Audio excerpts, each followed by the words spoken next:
రాత్రిలోపు ఒక పెద్ద మనిషితో పెద్ద గొడవే జరుగుతుంది. ఏమిటి ఆ గొడవ, ఏమిటి ఆ అనుకోని పరిస్థితి, కుంభరాశి జాతకులకు ఏం జరగబోతుంది తదితర అన్ని వివరాలు వీడియోలో చూసి తెలుసుకుందామండి.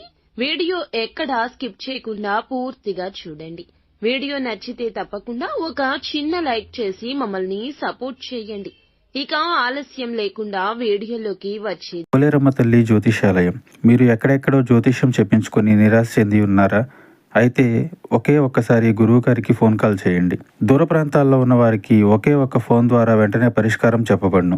మీ ముఖము, ఫోటో, చేయి, పేరు, వయస్సు, గోత్రం వాట్సాప్ చేయండి. ప్రేమ, పెళ్లి, ఉద్యోగం, రాజకీయం, విదేశీ ప్రయాణం, ధనం నిలకడ లేకపోవడం, భార్యాభర్తల మధ్య గొడవలు, ఆస్తి తగాదాలు, అప్పుల బాధలు, స్త్రీ పురుషులకు పర్సనల్ గా ఎలాంటి సమస్యలున్నా పరిష్కారం చూపబడును. గురూజీ రామరాజు గారు. Phone number 9701875831. ఈ రోజున గోచర రీత్యా ఇలా జరగక మానదు. మీరు చెప్పిన మాటలు తప్పుడు భావనలకు దారి తీయొచ్చు.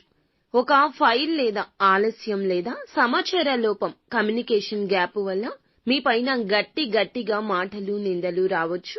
మీ యొక్క బాస్ మీ మాటలకు మీరు మౌనంగా ఉండలేని పరిస్థితి కానీ, మాట్లాడితే పరిస్థితి అదుపు తప్పేలా కానీ ఉండొచ్చు. ఇక హఠాత్తుగా ఇంట్లో పెద్దవారితో అభిప్రాయ భేదాలు కూడా రావచ్చు. పాత విషయాన్ని తీసుకొచ్చి ఒక పెద్ద మనిషి మీ మీద అసంతృప్తిని వ్యక్తం చేయొచ్చు. మీరు మౌనంగా ఉంటే కూడా అలసత్వంగా చూపినట్లవుతుంది. అది గొడవకు కూడా దారి తీయొచ్చు. మీ వ్యాఖ్యాన్ని తప్పుగా అర్థం చేసుకున్న వ్యక్తి జనం ముందు గట్టిగా మాట్లాడితే, తిడితే మీ ఆత్మ గౌరవానికి గాయం కావచ్చు. మీరు తెలిసిన ఒక పెద్ద సామాజిక స్థాయి వ్యక్తితో ఫోన్ కాల్ లేదా మెసేజ్ ద్వారా అపార్థం కూడా చోటు చేసుకోవచ్చు. ఇక శత్రుగ్రహంగా ఉన్న కుజుడు మిష్ట స్థితిలో ఉండడం వల్ల మీ మాటలపై మీరు నియంత్రణ కోల్పోతారు. అంతగా తప్పు చేయకపోయినా సరే దోషం మీకే అనిపించేలా వాతావరణం మారుతుంది. కొంతకాలంగా మీరు సహిస్తూ వస్తున్న ఒక సమస్య బలంగా ఈ రోజున బహిర్గతం అయ్యే గ్రహ ప్రభావం మీకు చూపిస్తోంది.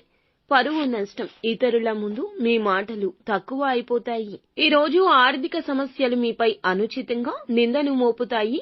ఉద్యోగ భద్రతకే ముప్పు కలుగుతుంది. సంబంధాలు విరోధం కావచ్చు. పెద్దవారి మనసు విరగడం వల్ల కూడా కుటుంబ శాంతిని మీరు కోల్పోవచ్చు.